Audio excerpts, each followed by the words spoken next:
భగవంతుడి లోపల సమస్త సృష్టి ఉంటుందంటారు. అలాంటిది మీ కడుపులో ఆ భగవంతుడే ఉన్నాడు.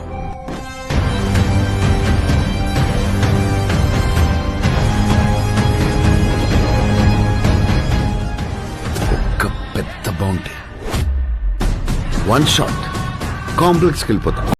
నువ్విప్పుడు కనపోయేది మామూలు ప్రాణం కాదమ్మా, సృష్టిని నేను కాపాడుతా. ఎంత మంచి కళ ఉన్నాను తెలుసా? మనం కాంప్లెక్స్ లో ఉన్నామంట. 1 మిలియన్ యూనిట్స్ ఉన్నాయని దగ్గర ఏవీ లేవు. నాలాంటి ఎంతమందికి నువ్వు అక్కడ హీరో తెలుసా?